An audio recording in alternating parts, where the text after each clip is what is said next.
Hi friends, SI எக்ஸாமுக்கான tentative key release பண்ணியிருந்தாங்க. அதில் இருக்கிற கரெக்ஷன்ஸ் நம்ம பார்க்கலாம். ஸோ ஃபஸ்ட்டு பார்த்தீங்கன்னா, இந்தியாவில் ரயில்வே நிலையம் இல்லாத மாநிலம் கேட்டிருந்தாங்க. ஸோ அதுக்கு ஆன்சர் வந்து சிக்கிம். இதுக்கான இன்ஸ் எங்கேருந்து எடுத்தோம்னு பார்த்தீங்கன்னா, மனோரமா இயர் புக்கிலேருந்து நமக்கு கிடச்சிருக்கு. நெக்ஸ்ட்டு பார்த்தீங்கன்னா, மக்கள் தொகை கணக்கெடுப்பு 2011 படி எவ்வளோன்னு கேட்டிருந்தாங்க. ஸோ நமக்கு எக்கனாமிக்ஸ் புக்கிலே தெளிவாக கொடுத்துருக்காங்க 74.04ன்னு. ஸோ அந்த ஆன்சர் அங்கே இல்லவே இல்லை. கொடுத்தா ஆல் கரெக்ட் கொடுக்கணும். ஸோ இந்த கொஸ்டினுக்கு கண்டிப்பாக ஆல் கரெக்ட் கிளைம் பண்ணலாம். அடுத்த கேள்வி என்னன்னு பார்த்தீங்கன்னா, ஸோ ஒரு காவல் அதிகாரியினுடைய முதன்மையான கடமை என்னன்னு கேட்டுக்கிறாங்க. ஸோ இதுக்கான ஆன்சர் எங்கே இருக்குதுன்னு பார்த்தீங்கன்னா, போலீசிங் மாடல் ஆக்டில் 2006 கொடுத்துருக்காங்க. அங்கே பாருங்கள், first A servicing and protecting and citizen கொடுத்துருக்காங்க. அதுலேயே ஈயில் பார்த்தீங்கன்னா லா அண்ட் ஆர்டர் அப்படின்றத மென்ஷன் பண்ணியிருப்பாங்க ஈயில். ஸோ அந்த கொஸ்டினை பொறுத்த வரைக்கும் பார்த்தீங்கன்னா, சியை தவிர குற்றவாளிகளை பிடித்து தண்டிக்கிற அதிகாரம் கோர்ட்டுக்கு தான் இருக்குது. சியை தவிர மற்ற மூன்றுமே வந்து இதுக்கான விடையாக கொடுக்கலாம். ஸோ நெக்ஸ்ட்டு பார்த்தீங்கன்னா, இந்த கேள்வி பாருங்கள், அனைத்து எலிகளும் மணிகள். ஸோ மணிகள் வந்து கார்கள், இது எல்லாமே கான்சென்ட்ரிக் சர்க்கிளாக தான் வரும். ஸோ டைரெக்டாகவே நமக்கு வந்து கன்க்ளூஷனில் 1 and 3 வந்து கண்டிப்பாக சம்மந்தம் இல்லை, தவறுன்றது நமக்கு நல்லாவே தெரியும். ஆனால் செகண்டுக்கான பாசிபிலிட்டிஸ் இருக்குது.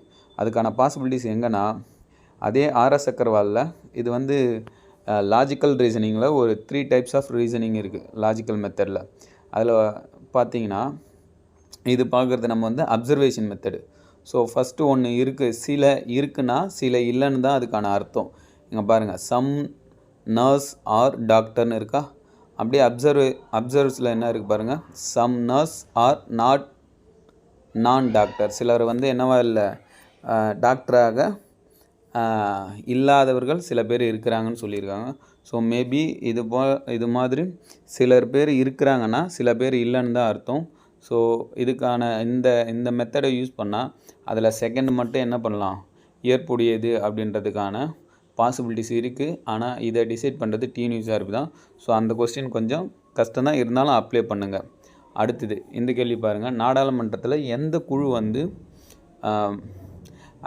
நிரந்தரமான குழு அப்படின்னு கேட்டுருக்காங்க. ஸோ அதில் ஆப்ஷனில் வந்து நிலைக்குழுன்னு கொடுத்துருக்கணும். இங்கே கொடுத்துருக்காங்க நிலைக்குழு, தற்காலிக குழுன்னு 2ஆக கொடுத்துருக்காங்க பாலிட்டி புக்கில் 12th ஸ்டாண்டர்டில். ஆனால் ஆப்ஷனில் அந்த நிலைக்குழுன்றது இல்லை. ஸோ நிதிக்குழுனுடைய வெவ்வேறு பரிணாமத்தை எடுத்து கொடுத்துட்டாங்க. அதனால் இது கண்டிப்பாக ஆல் கரெக்ட் தான் வரணும். ஸோ இந்த 5 கொஸ்டின்ஸில் குறைஞ்சது 2 கொஸ்டின்ஸுக்கு வந்து ஆல் கரெக்ட் வரலாம். மீதி இருக்கிற 2 கொஸ்டின்ஸில் ஆப்ஷன்ஸ் வந்து மாறதுக்கான பாசிபிலிட்டிஸும் இருக்குது. ஸோ இந்த சைக்காலஜி கொஸ்டினை பொறுத்த வரைக்கும் மேபி கிடைச்சாலும் கிடைக்கலாம், இருந்தாலும் அப்ளை பண்ணுங்கள். எனவே இது எல்லாருக்கும் யூஸ்ஃபுல்லாக இருக்குன்னு நான் நம்புகிறேன். ஸோ நம்ம சேனலை தொடர்ந்து ஃபாலோ பண்ணுங்கள், சப்ஸ்கிரைப் பண்ணுங்கள்.